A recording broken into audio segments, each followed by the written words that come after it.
di jalanan. Oke Mas ya, saya hari ini tuh kita mau ngobrol-ngobrol terkait dengan Halloween effect gitu ya. Ini tuh kata-kata yang muncul di sepanjang Oktober nih biasanya. Tapi kalau misalnya mau ngomongin Halloween effect sendiri secara historis itu di Amerika sama di IHSG itu berbeda ya pergerakannya. Kalau di Amerika itu cenderungnya itu sebenarnya koreksi gitu ya, banyak koreksi-koreksi besar terutama di Great Depression gitu ya.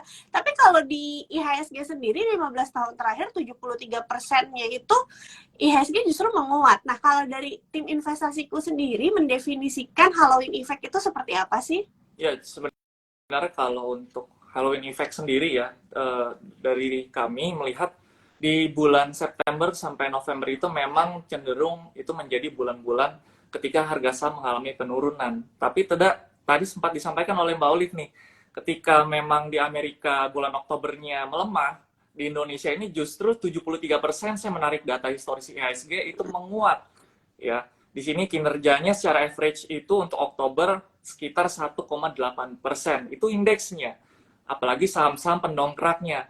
Jadi menurut kami sendiri untuk Halloween effect ini sebenarnya tergantung daripada tren besar ekonomi yang ada di global, baik di domestik juga. Itu lebih mempengaruhi pergerakan indeks di domestik. Seperti itu. Baik, nah ini tadi udah dikasih clue nih sama masnya saya gitu ya. Balik lagi tergantung cerita besarnya, histori besarnya secara makronya nih seperti apa. Karena kalau update kondisi market sendiri ya masnya saya, ini belakangan US Treasury kan naik ya. Jadinya apa namanya di kita juga seminggu terakhir asing itu net sell 300 miliar, bahkan sebulan terakhir 1T gitu ya. Ya ini sebenarnya efek bukan hanya dari US Treasury yang naik, tapi juga depresiasi dari rupiah itu sendiri gitu ya. Biasanya kan kalau rupiahnya depresiasi terus asingnya jadi agak-agak takut. Nah, kira-kira nih, ini menggambarkan Halloween effect nggak sih sebenarnya di Indonesia? Iya, kalau kita melihat tema secara besar, ini masih terkait dengan interest rate yang ada di Amerika Ya. Serikat tentunya. Dan memang kalau kita melihat secara historis ke belakang, namanya ya IDR ini pasti akan tertekan ya terkait dengan kenaikan suku bunga karena memang akan ada namanya money outflow ke area mungkin Eropa sana, khususnya di Amerika. Dan kalau kita melihat banyak didengungkan kalau Bank Indonesia suku bunga kita ditahan karena memang Bank Indonesia sendiri ini mempunyai hitung-hitungan tertentu ketika harus namanya menaikkan suku bunga. Secara historis kalau kita perhatikan pada saat Maret 2020 untuk USD IDR atau IDR kita ini sebenarnya melemah ya sampai ke harga kurang lebih 16.700-an. Dan itu berangsur-angsur turun kurang lebih 3 bulan setelahnya sampai menyentuh angka kurang lebih 13.900-an.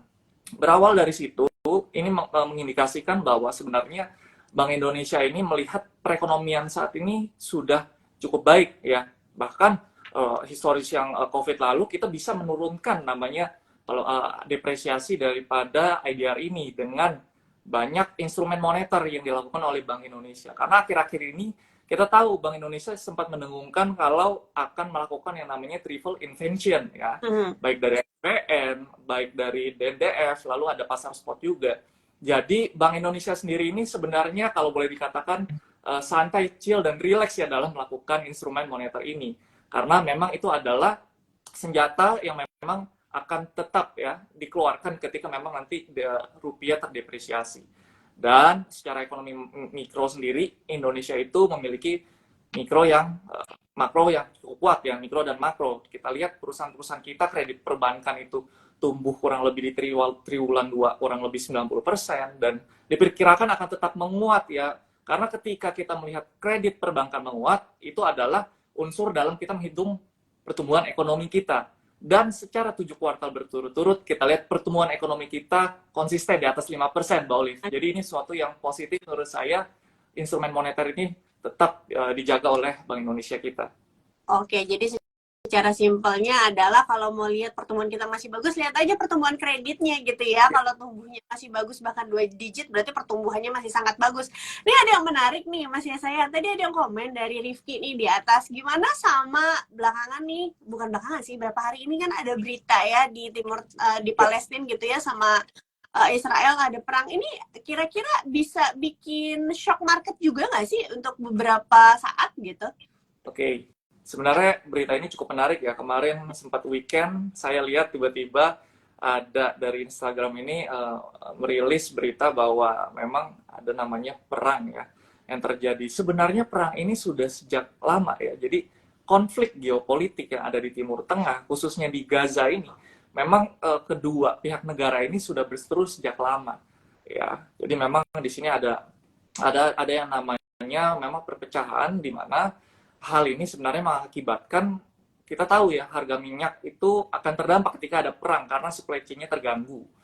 Nah, berawal dari situ, kalau kita perhatikan untuk penghasil minyak itu kan terdapat di Timur Tengah ya, khususnya di Saudi Arabia dan lain sebagainya. Di situ ada pengekspor minyak terbesar. Nah, kita lihat terlebih dahulu nih, kita harus telaah apakah memang dari negara pengekspor ini mengatakan statement kalau memang supply chain-nya terganggu.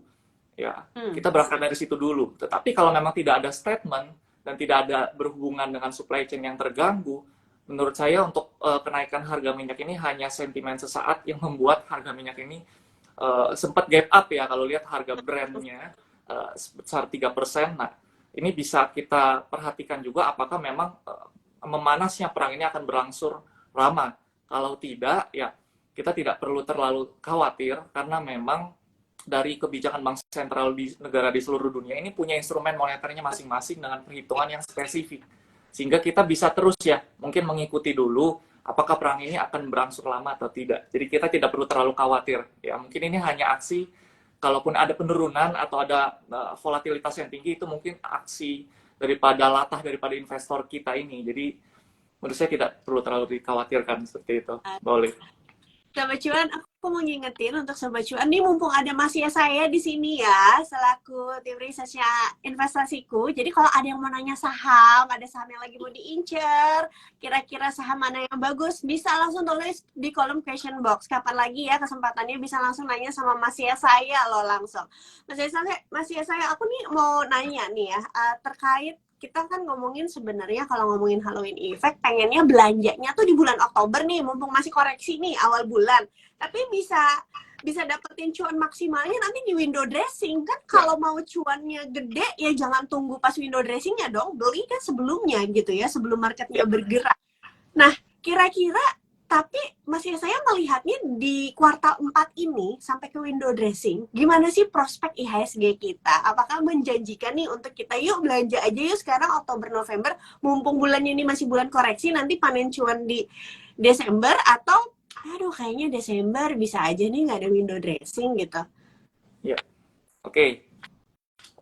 Terima kasih Mbak Olive, pertanyaannya menarik ya. Justru ini sebenarnya segmen yang ditunggu-tunggu oleh para investor kita nih, dan trader mungkin yang ingin memanfaatkan scalping ya, untuk trading jangka pendeknya.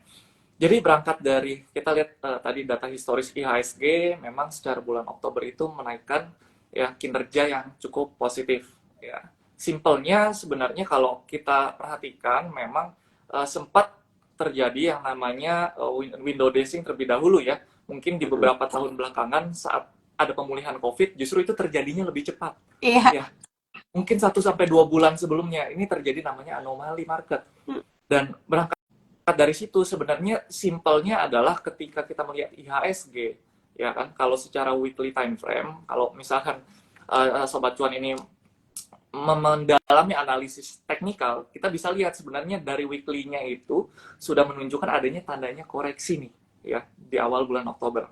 Sehingga bisa kita simpulkan ketika nanti Oktobernya koreksi atau mungkin nanti Novembernya ada tekanan nih dari The Fed yang akan menaikkan suku bunga lagi sekitar 25 basis point, itu kemungkinan besar ya probabilitasnya itu tinggi untuk IHSG itu terkoreksi mungkin ke area support ya. Kalau kita lihat IHSG kita ada support di area secara daily ya di area 6820 ya, 6820.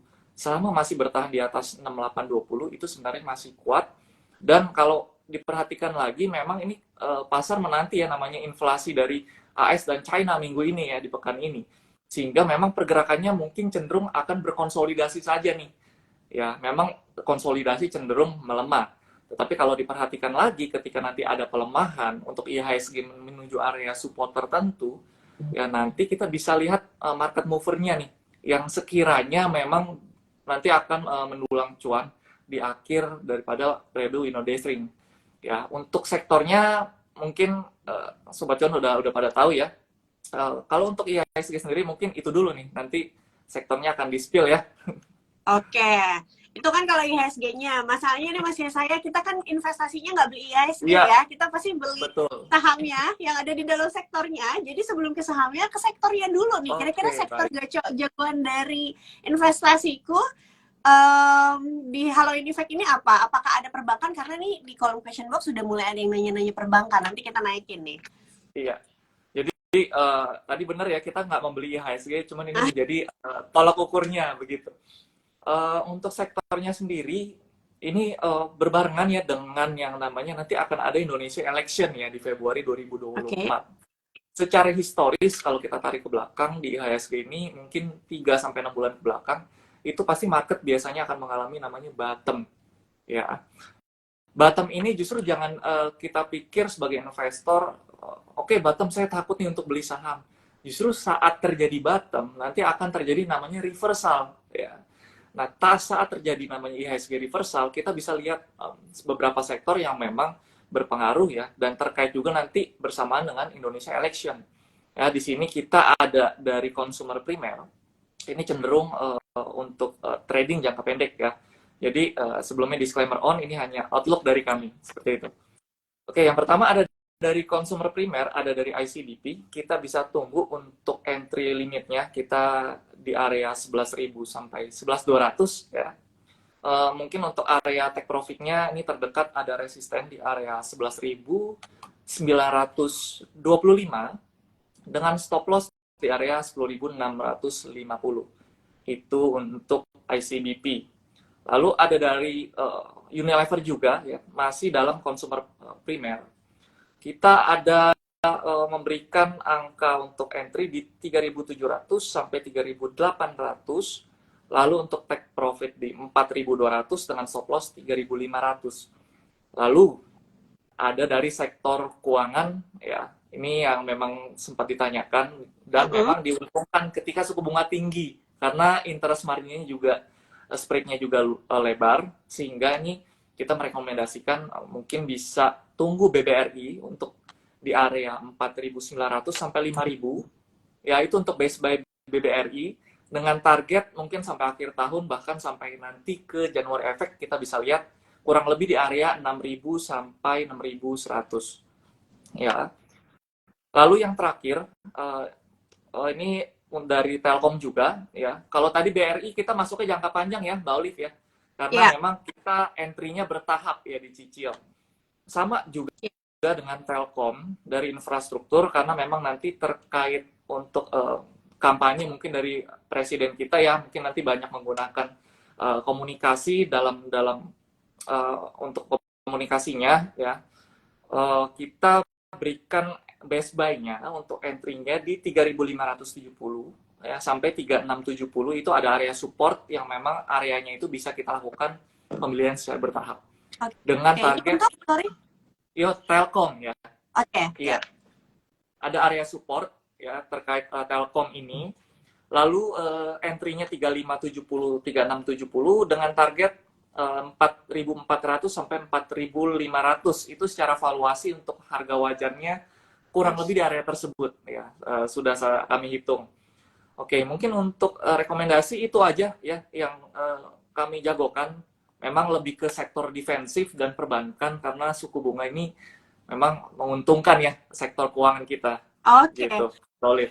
Ini tadi emiten-emiten yang disebut sama Mas saya masuk watchlistku semua gitu. Dan untuk BBRI juga memang kalau aku hitung juga PBV wajarnya di sekitaran 4.900-an ya, sampai 5.000-an. Jadi sebenarnya kalau ada sobat cuan yang dari kemarin nanya kenapa BBRI turun terus, loh bukannya justru bagus ya kemarin ketinggalan beli malah bisa beli nih di harga yang lebih murah gitu kan. Dividennya bisa di atas deposito BBRI-nya itu sendiri bahkan gitu.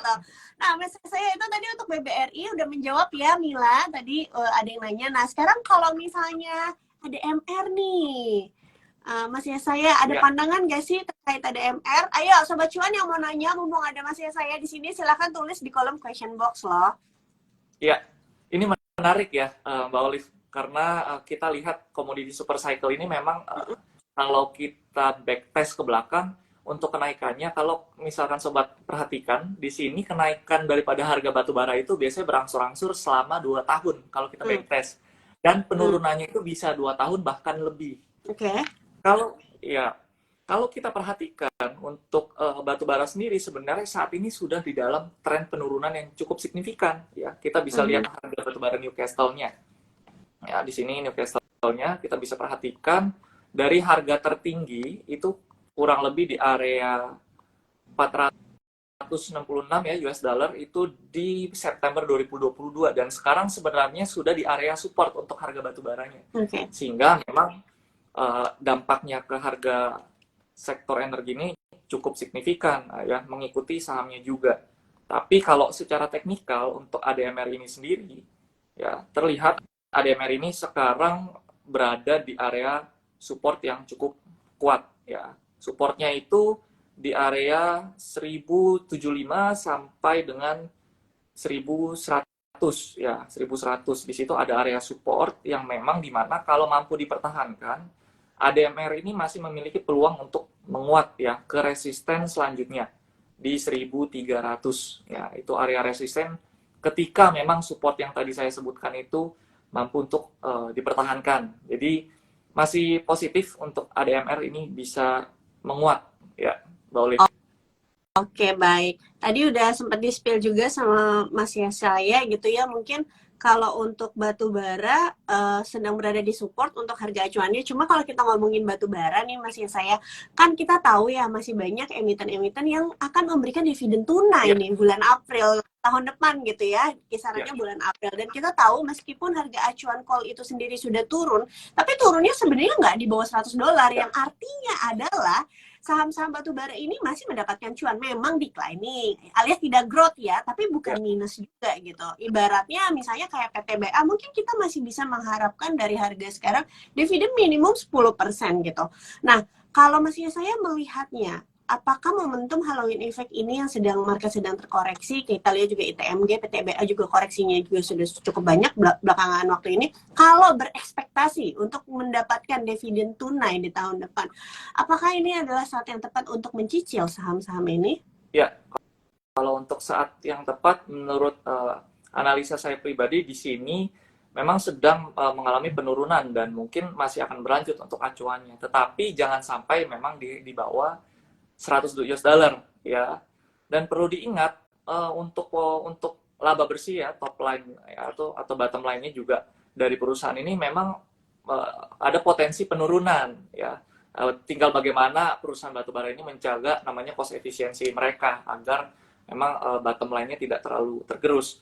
Tetapi perlu diingat ya, di sini penurunan harganya ini cukup signifikan, dan kalau untuk melihat siklus bottomnya ada potensi mungkin di 2024 awal ya, itu baru bisa dicicil ya. Karena sampai saat ini mungkin kuartal 3 ini kita mendengar nih dari Eropa juga untuk cuacanya tidak terlalu dingin. Jadi mungkin penggunaan batu baranya agak berkurang ya. Jadi untuk dicicil bisa dipertimbangkan ya untuk para investor di awal tahun, mungkin sampai triwulan kedua tahun depan itu bisa mulai dicicil bagi yang ingin invest long term Ya, untuk jangka panjang. ya. Begitu Mbak Olive. Oke, terima kasih. Nah, ini menjawab juga sekalian Cik Enah ya, nih yang nanya potensi PTBA tadi sudah terjawab. Oke, selanjutnya ini rame loh hari ini. Masih saya, ini ada pertanyaan S Hardware katanya. Ada apa nih kok nggak naik dari 700? Katanya kalau nggak naik dari 700 berarti yang beli kurang banyak. Ya.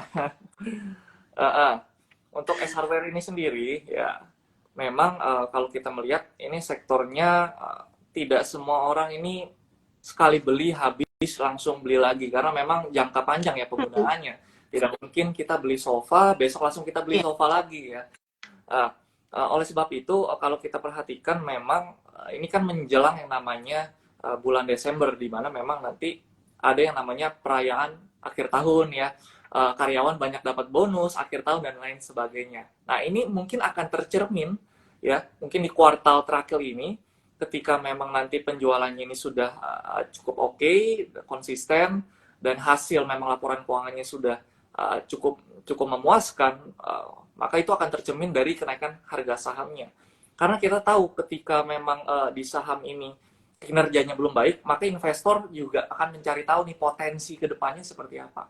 Nah, potensi ini yang nanti akan tercermin pada kenaikan harga saham. Dan kalau dilihat dari ASUS ini sendiri, untuk potensinya, dari harga sahamnya ini sudah naik kurang lebih dari awal Mei ya. Dari awal Mei, itu sudah cukup menguat ya, kurang lebih sekitar hampir 80% justru. Justru kalau tadi dibilang tidak naik, ini agak keliru. Karena dari awal Mei ini sudah naik 80%. Dan mungkin untuk potensinya, investor sudah mengekspektasikan bahwa akhir tahun penjualannya akan meningkat. Mungkin karena pembelian daripada bonus tahunan karyawan, itu berpengaruh juga. Dan ada potensi penguatan lebih lanjut. Di sini ada area resisten daripada ASUS yang bisa diperhatikan ada di sekitar 935. Itu adalah area resisten dan target selanjutnya ketika memang ASUS ini mampu bertahan di atas 655 untuk area support dari ASUS ini sendiri. Jadi potensinya menguat tetapi perlahan tapi pasti kalau kita lihat pergerakan harga candle itu kecil-kecil ya. Begitu Mbak Oli. Oke. Nah, selanjutnya tadi ada yang nanya nih. Kalau tadi kan sempat bahas nih, Mas ya, saya terkait perbankan gitu ya. Perbankan itu kan proksi ekonomi. Tapi kalau kita lihat belakangan ini saham-saham perbankan yang syariah pergerakannya agak beda nih sama yang konvensional nih. Mas ya, saya terutama BTPS yang mungkin trending ya beberapa bulan terakhir banyak sekali ditanyain sama netizen gitu ya dan juga sobat cuan. BTPS ini kan turunnya udah cukup banyak gitu ya. Kalau Mas ya, saya sendiri melihatnya ini memang sudah cukup murah atau justru jadi barang murahan sekarang karena kinerjanya yang kita anggap tidak growth gitu ya, karena memang sebenarnya tidak growth-nya kan lebih karena kemarin besar di CKPN ya. Ya, kalau misalkan diperhatikan untuk BTPS sendiri, ada potensi memang kalau kita melihat untuk appetite daripada investor asing lebih ke blue chip kita ya. Jadi kan ini hanya permasalahan waktu saja ya. Tapi kalau memang untuk secara teknikalnya itu sudah murah sekali ya, lalu secara let's say pendapatannya juga mungkin tidak growth secara spektakuler, tetapi hanya stagnan, ya ada growth sedikit, itu hanya menunggu waktu nanti ketika ada sentimen, biasanya harga sahamnya akan naik. Jadi sabar saja untuk BTPS ini sendiri dari outlook-nya. Ya. Saya melihat BTPS ini mirip-mirip ASUS waktu harganya masih 400-an Mas ya, saya. Betul.